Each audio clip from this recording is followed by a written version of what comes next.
Présentation de la formation adulte CAPA jardinier paysagiste du CFPPA de Val-d'Oie. Commençons tout d'abord cette présentation par une petite définition du paysagiste. Le paysagiste participe aux travaux de création, d'aménagement et d'entretien des espaces verts, de parcs, de jardins, de terrains de sport, tout en utilisant du matériel manuel ou motorisé. Notre formation se déroule sur 9 mois. Cette période comprend des semaines en centre de formation, 27 semaines, et des périodes en stage en entreprise pour 11 semaines. Ces 11 semaines sont décomposées en deux, un premier stage de 4 semaines et un second stage d'une période de 7 semaines. Notre diplôme est découpé en blocs de compétences. Ces blocs de compétences correspondent à des capacités. Le poste visé par cette formation est un poste d'ouvrier/d'ouvrière paysagiste. Voici les 7 blocs de compétences correspondant à la formation CAPA jardinier paysagiste. Ces blocs de compétences seront repris en détail au cours de cette présentation. Le premier bloc de compétences qui correspond à la capacité numéro 1 est agir dans des situations de la vie courante à l'aide de repères sociaux. Capacité 2, mettre en œuvre des actions contribuant à sa construction personnelle. Capacité 3, interagir avec son environnement social. Capacité 4, réaliser en sécurité des travaux d'entretien paysager. Capacité 5, réaliser des travaux d'aménagement paysager. Capacité 6, effectuer des travaux liés à l'entretien courant des matériels d'équipement.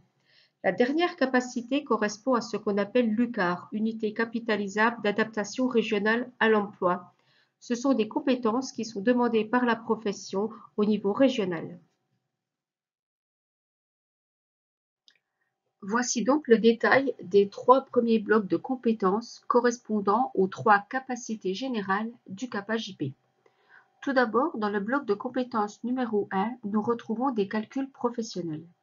Ces calculs professionnels sont des mathématiques adaptées à une situation professionnelle, comme par exemple le calcul d'une surface pour un engazonnement.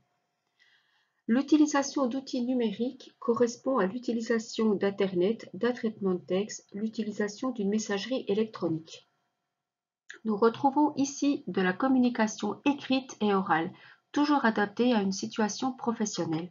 Communication écrite, cela peut se traduire par une lettre de motivation, communication orale par un entretien d'embauche.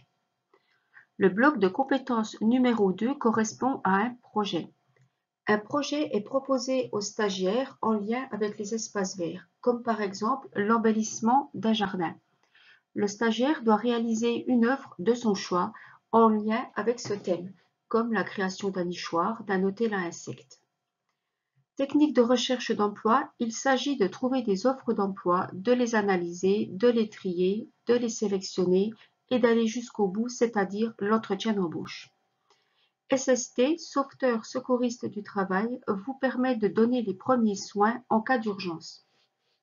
On termine par le module gestes et postures qui vous permet de travailler dans de bonnes conditions de sécurité et ainsi de préserver votre santé. Le troisième bloc de compétences correspond à des savoir-être professionnels. Il s'agit là de la posture à adopter lorsque l'on est en entreprise, la relation client, le travail en équipe, la relation avec les collègues. Module aussi sur la lutte contre les discriminations, égalité professionnelle homme-femme. Connaissance des institutions, il s'agit là de connaître la commune, le département, la région. Nous terminons ensuite avec un module sur le droit du travail. C'est connaître les règles à respecter lorsque l'on est en entreprise, comme le règlement intérieur, les conventions collectives. Nous voyons ici le détail des 3 blocs de compétences correspondant aux 3 capacités techniques du CAPA-JP. Le bloc de compétences numéro 4 correspond à des modules d'agronomie et d'écologie, de gestion des déchets, les écogestes, du certificateur-opérateur et certibiocide, qui correspond à l'utilisation des produits phytosanitaires en toute sécurité, l'arrosage et l'entretien des installations techniques, l'entretien des espaces verts, la taille, la tonte, le débroussaillage. Pour l'entretien des espaces verts, le stagiaire est amené à réaliser des chantiers sur le site du CFPPA, mais aussi des chantiers à l'extérieur. Le bloc de compétences numéro 5 correspond à la reconnaissance des végétaux, c'est-à-dire reconnaître les végétaux, peu importe la saison, peu importe qu'ils soient fleuris ou défleuris. L'engazonnement et l'entretien des gazons consiste à connaître les gestes techniques pour un engazonnement et le fait de savoir comment faire pour entretenir son gazon. Plantation correspond à la période à laquelle on peut planter les végétaux, la réglementation que l'on doit observer. Irrigation, c'est l'installation d'un système d'arrosage. Maçonnerie et infrastructure consistent par exemple à construire un muret, à daller une terrasse. Le bloc de compétences numéro 6 correspond au fonctionnement et à la maintenance, à l'entretien du matériel. Ici, nous retrouvons le détail des 3 blocs de compétences techniques. La première capacité comprend des modules d'agronomie et d'écologie, la gestion des déchets, ce qu'on appelle les éco-gestes, le certificat opérateur qui vous permet d'utiliser des produits phytosanitaires en toute sécurité, l'arrosage et l'entretien des installations, et un module très important aussi, l'entretien des espaces verts qui correspond à des chantiers comme chantier de tonte, de taille, de débroussaillage. Ces chantiers peuvent se faire sur le site ou encore sur des chantiers extérieurs. Le deuxième bloc de compétences techniques correspond à la reconnaissance des végétaux. Il s'agit de reconnaître les végétaux par toutes les saisons, que ces végétaux soient fleuris, qu'ils soient défleuris, etc. L'engazonnement et l'entretien des gazons consiste à connaître les gestes techniques afin de créer un engazonnement et ensuite l'entretien. Plantation, connaître la période à laquelle on peut planter, la réglementation que l'on doit respecter. L'irrigation correspond à des installations de systèmes d'arrosage. Maçonnerie et infrastructure, c'est la création de murets, d'escaliers, de dallages, etc. La dernière capacité correspond à l'entretien et au fonctionnement du matériel. Connaître son matériel, savoir comment il fonctionne, quelle maintenance je dois amener, quel entretien je dois y faire. Enfin, le bloc de compétences numéro 7 qui correspond à conduire un engin en aménagement paysager, c'est une compétence qui est très appréciée de la part des professionnels. Comme module, on retrouve donc le CACES qui vous permet de conduire la mini-pelle, le motobasculeur et la chargeuse, l'AIPR qui est l'attestation d'intervention à proximité des réseaux et qui permet à un paysagiste de travailler à proximité de réseaux électriques, la conduite d'engins et bien évidemment la maintenance des engins. Pour valider son CAPA jardinier paysagiste, il faut valider les 7 blocs de compétences.